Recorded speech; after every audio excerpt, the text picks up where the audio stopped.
मैं जैसे कि मैंने आपको बताया कि मेरी 11th क्लास से बॉल्डनेस शुरू हो गई थी, तो पहले मैंने इस पे इतना ध्यान नहीं दिया। मैंने सोचा ऐसी सीजनल बाल गिर रहे होंगे। और फिर शुरू हुआ लोगों के तानों का सिलसिला। फ्रेंड्स ने मजाक बनाया, कॉन्फिडेंस पूरी तरह से टूट गया। वो इतना शर्मिंदा रहते थे कि बाहर निकलना तक छोड़ दिया था। लेकिन फिर उन्होंने लिया लाइफ चेंजिंग डिसीजन। उन्होंने कांटेक्ट किया QHT क्लिनिक को। नॉर्वुड ग्रेड 2 की बॉल्डनेस को सिर्फ 2000 ग्राफ से कवर किया गया। तो आप मेरी 6 मंथ की पहले की पिक्चर भी देख सकते हो और अभी का रिजल्ट भी देख सकते हो। अभी तो आप सामने देख सकते हैं। मेरे को पर्सनली खुद बहुत डिफरेंस लग रहा है अपनी पर्सनैलिटी में। हेयर ट्रांसप्लांट के 6 मंथ्स के बाद उनका रिजल्ट इतना नेचुरल है कि हर कोई शॉक्ड है। अगर आप भी हेयर फॉल की प्रॉब्लम से परेशान हैं और टेम्पररी सॉल्यूशन से थक चुके हैं, तो अब वक्त है एक परमानेंट और नेचुरल सॉल्यूशन को चूज करने का। QHT क्लिनिक, जहां ट्रस्ट मिलता है रिजल्ट के साथ।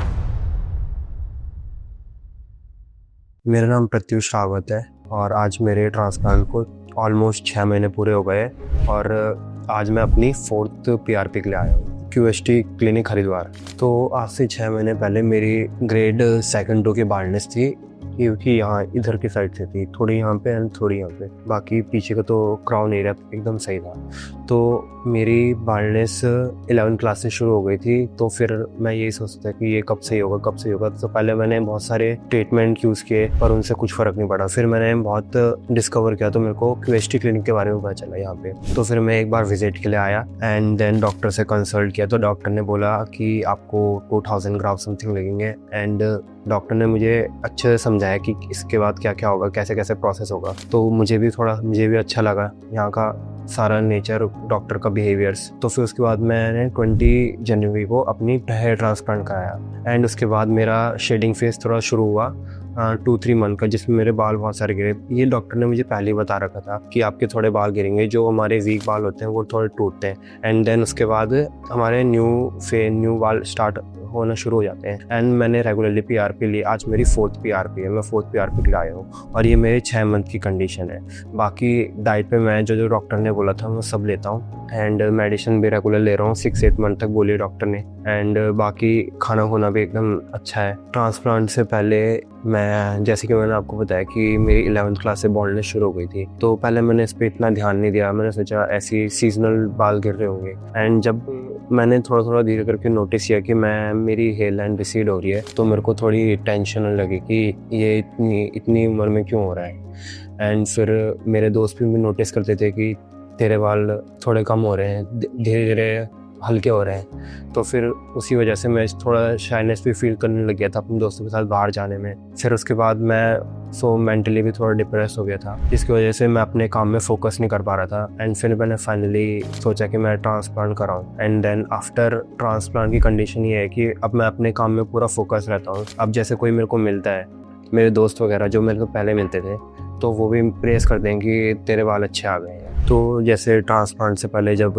मैंने आपको बताया था कि मैं कॉलेज वगैरह करता था 11th-12th क्लास में, तो सुबह जब मैं उठता था तो फिर मेरे को ये ऐसा रहता था कि मेरे बाल थोड़े बॉल्डनेस आ रखे, तो इनको बार बार सेट करना पड़ेगा, अपने उसे देखना पड़ेगा 3-4 बार जाके बाथरूम में। तो पहले मेरे साथ ऐसा रहता था। बट जब से मैंने ट्रांसप्लांट कराया एंड शेडिंग फेज के बाद अब मेरा जब रिजल्ट आ रहा है 2-3 मंथ से, तो मेरे को इस बात की कोई टेंशन नहीं रहती कि मेरे बाल ख़राब दिख रहे हैं, ये बॉल्डनेस दिख रही है। बट बस मैं एक सुबह एक बार अपने बालों को सेट कर देता हूँ, फिर बाकी पूरे दिन वो वैसे ही रहते हैं जैसे सुबह मैंने देखे थे। एंड बाकी क्योंकि ये इसीलिए हुआ है क्योंकि मैंने ट्रांसप्लांट कराया, इसलिए ऐसा हुआ है। मैं ट्रांसप्लांट से पहले जब बाइक बुक चलाता था, जब मैं हेलमेट उतारता था, तो फिर मेरे को फिर से देखना पड़ता है कि मेरे बाल सही दिख रहे हैं कि नहीं दिख रहे। बार बार बहुत बार चेक करना पड़ता था। जैसे मैंने ट्रांसप्लांट करा लिया, अब 2-3 महीने से जैसे मेरी ग्रोथ हो रही है उस हिसाब से, तो अब मेरे को इस चीज़ की भी कोई टेंशन नहीं है कि मैं बार बार देखूँ अपने बालों को जब मैं हेलमेट निकाल रहा हूँ अपना। बस एक बार थोड़ा हाथ मार लेता हूँ, हाथ फेर लेता हूँ अपने बालों में, तो वो अपने आप सही रहते हैं, इससे कोई दिक्कत नहीं होती। जैसे बहुत लोग सोचते हैं कि ट्रांसप्लांट कराने से हमारे सर में बहुत दर्द रहेगा, सर्जरी नहीं करानी चाहिए, ऐसे वैसे सोचते हैं। बट ऐसा कुछ है नहीं, ये बहुत नॉर्मल प्रोसेस है। एक छोटी सी सर्जरी होती है, 1 दिन में पूरी हो जाती है। आप ऐसे ही सोचते रहोगे तो फिर आपको बॉल्डनेस का सामना ही करना पड़ेगा और कुछ नहीं हो सकता। आप ऐसी फील करोगे, शाइनेस फील करोगे सबके सामने। एंड अगर आपको ट्रांसप्लांट कराना है तो आप QHT क्लिनिक हरिद्वार या दिल्ली में से किसी में भी जा सकते हैं। आप यहाँ के डॉक्टर्स जो हैं बहुत अच्छे हैं, समझते हैं सबको। एंड आप कंसल्ट करने के लिए यहाँ कॉल भी कर सकते हैं। वो आपको सारे प्रोसीजर्स अच्छे से समझा देंगे, सारी चीज़ें बता देंगे, कैसे कैसे कब कब क्या प्रोसेस होगा।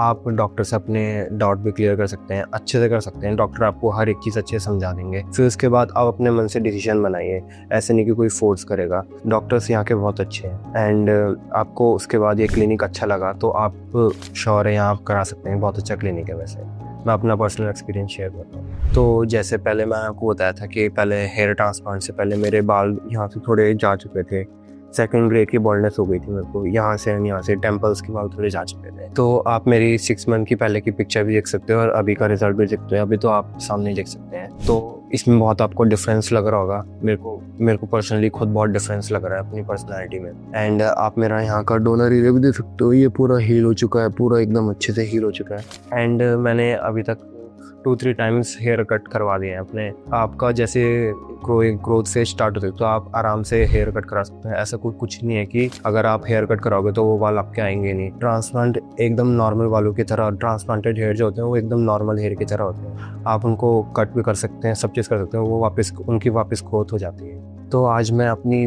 4th PRP के लिए आया था, तो मैंने अभी अपनी PRP करवा दी है। तो बहुत अच्छा एक्सपीरियंस था, एकदम स्मूथ एक्सपीरियंस था। पहले वो आपका थोड़ा सा ब्लड लेते हैं तो वो सैंपल हमारा 10 to 15 मिनट्स में रेडी रहता है। एंड फिर उसके बाद थोड़ा टाइम 10 to 15 मिनट्स आपकी PRP में लगता है, जो कि बहुत आसान सा प्रोसेस होता है। ज़्यादा पेन नहीं होता उसमें, बस थोड़ा सा पेन होता है। PRP हम इसलिए करवाते हैं ताकि जो हमारे हेयर्स हैं उनको अच्छी ग्रोथ मिल सके। जो हमारा ब्लड है उसमें से प्लाज्मा निकाल के, जो प्लाज्मा होता है उसमें हमारे ग्रोथ फैक्टर होते हैं, इसलिए हमारे बालों की ग्रोथ के लिए बहुत अच्छा माना जाता है। तो मेरा अभी तक 6 मंथ का रिजल्ट ही ये था। मेरे बाल अच्छे से ग्रोथ हो रहे हैं, मैं अपने बालों से पूरे सेटिस्फाई हूँ। तो ये मेरी 4th PRP थी। अब जैसे मैं अपनी PRP के लिए आता रहूँगा तो फिर मैं आपको और अपडेट्स देते रहूँगा अपनी हेयर ग्रोथ के बारे में।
हेलो फ्रेंड्स, अगर आपने अभी तक हमारे चैनल को सब्सक्राइब नहीं किया है तो प्लीज इस वीडियो को लाइक कीजिए, शेयर कीजिए और हमारे चैनल को सब्सक्राइब कीजिए। और ध्यान रहे बेल आइकन दबाना ना भूलें, जिससे हमारे हर वीडियो का अपडेट आपको समय समय पर मिलता रहेगा।